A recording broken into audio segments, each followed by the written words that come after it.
Cette vidéo est sponsorisée par Joseph Goebbels, l'homme qui a prouvé qu'en répétant 1000 fois un mensonge, on finit par obtenir un ministère. Salutations, camarades de la résistance informationnelle. Bienvenue dans le grand cirque de la panique occidentale où la saison de la chasse aux faux drapeaux est officiellement ouverte. Pourquoi? On va y revenir.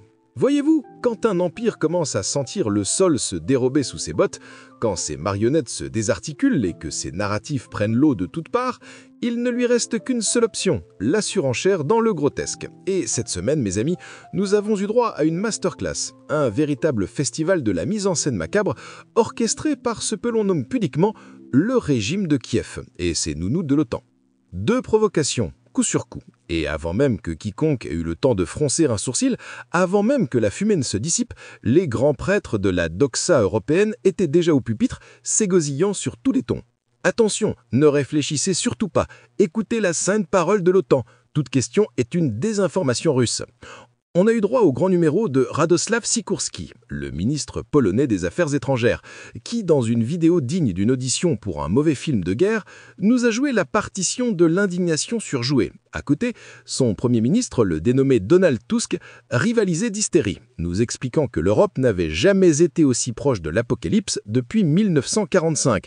On sent le petit parfum de nostalgie pour les bottes allemandes, n'est-ce pas? Une synchronisation qui aurait rendu Goebbels, notre sponsor du jour, absolument vert de jalousie. Alors, que s'est-il passé? Accrochez-vous, le scénario est signé Hollywood version série Z. Acte 1, l'invasion des drones fantômes. La Pologne, ce caniche particulièrement zélé de l'Empire américain, prétend que la méchante Russie a délibérément visé son territoire sacré avec 19 drones. 19! L'armada! Et comme par magie, tous les alliés de l'OTAN se précipitent pour déployer des avions de chasse et des boucliers antimissiles pour protéger la pauvre Pologne. Le timing est délicieux. Nous sommes en septembre. Un clin d'œil à l'invasion de 1939, c'est ce que j'appelle du marketing mémoriel. Mais regardons les détails que nos grands médias oublient systématiquement de mentionner. Ces drones étaient non armés. Des modèles de reconnaissance ou de leurre. Des Gerbera. Moscou, avec un calme qui doit rendre fous les stratèges de Bruxelles, a simplement fait remarquer que la portée de 700 km de ces engins rendait impossible un lancement depuis le territoire russe. Mais qu'en revanche, l'Ukraine, qui sait très bien les copier, aurait pu s'en charger. Et la réaction? La réaction est le clou du spectacle. Pour intercepter 19 coquilles de noix volantes et inoffensives, l'OTAN a mobilisé des F-16 polonais, des F-35 néerlandais, un avion de surveillance AWACS italien, des avions ravitailleurs et des systèmes patriotes allemands. C'est l'équivalent d'utiliser une bombe nucléaire pour écraser un moustique. Une mobilisation d'une telle ampleur ne s'improvise pas. Elle se prépare. C'est une répétition générale pour justifier l'injustifiable. Et quand Moscou propose de discuter pour éclaircir les faits, Varsovie refuse net et invoque l'article 4 de l'OTAN. Ben voyons, le dialogue, c'est pour les faibles, le drame, c'est pour les subventions. Et voilà que le banc et l'arrière-banc des vassaux européens se précipitent. Macron, ce petit télégraphiste de la Maison-Blanche, envoie 3 rafales pour protéger l'espace aérien polonais. Les Allemands, les Britanniques. Toute cette clique de clowns en faillite se bouscule pour jouer les preux chevaliers. Une véritable mascarade. Acte 2. Et là, on tombe dans le sordide.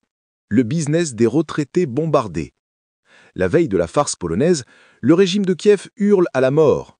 La Russie aurait largué une bombe aérienne FAB-500 sur le village de Yarovaya, tuant 24 personnes qui touchaient leur pension. Le symbole est presque trop parfait pour être honnête.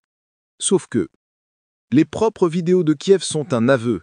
Un cratère à peine creusé, des bâtiments voisins à peine endommagés. N'importe qui ayant vu les effets d'une bombe de 250 kg sait que le paysage aurait dû être lunaire. Le ministère russe de la Défense a d'ailleurs précisé n'avoir mené aucune opération dans le secteur.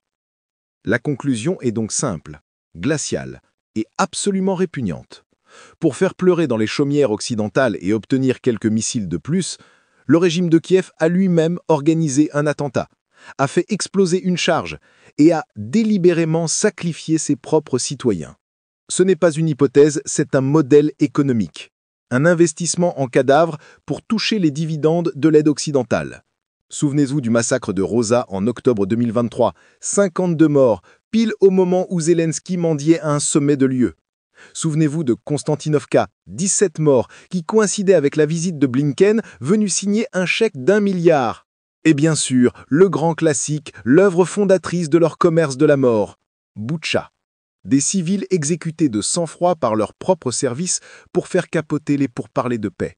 Car c'est bien de ça qu'il s'agit. Pourquoi maintenant? Parce que l'édifice s'écroule. Parce que la France, par exemple, explose de tensions sociales pendant que Macron change de Premier ministre comme de chemise. Parce que le projet de paix du président américain Trump, aussi imparfait qu'il soit, est une catastrophe pour ces élites européennes guerrières, car elle expose leur vacuité et leur soumission pathétique. Alors, dans un geste de panique absolue, il tente le tout pour le tout. Le pitre Sikorsky, avec accusant la Russie, a glissé cette petite phrase magnifique « Moscou se moque des efforts de paix de Trump ». Vous voyez la manœuvre? Ils utilisent leur propre mise en scène pour tenter d'appâter Trump, de le forcer à saboter toute diplomatie, à envoyer plus d'armes, plus de sanctions. La boucle est bouclée. Le désespoir engendre des mesures désespérées. Et dans le monde merveilleux de la démocratie occidentale, cela signifie sacrifier des civils sur l'autel de la propagande et mettre le feu au monde pour tenter de sauver les meubles d'un empire en ruine. Restez lucide. Le spectacle ne fait que commencer. Ce type d'analyse, c'est de la contre-offensive. C'est notre guérilla informationnelle. Si vous voulez que nous continuions à démolir leur théâtre de mensonges, rejoignez la résistance. Soutenez-nous sur Patreon pour obtenir les munitions complètes, le script de cette vidéo et toutes nos sources. Surtout, votre soutien vous donne accès au conseil de guerre où vous pourrez proposer et voter pour nos prochaines targets à pulvériser. Pour le QG de la discussion sans censure, rejoignez notre canal Telegram et n'oubliez pas, chaque like sur cette vidéo est une petite entaille dans leur armure. Faites saigner l'algorithme de l'Empire.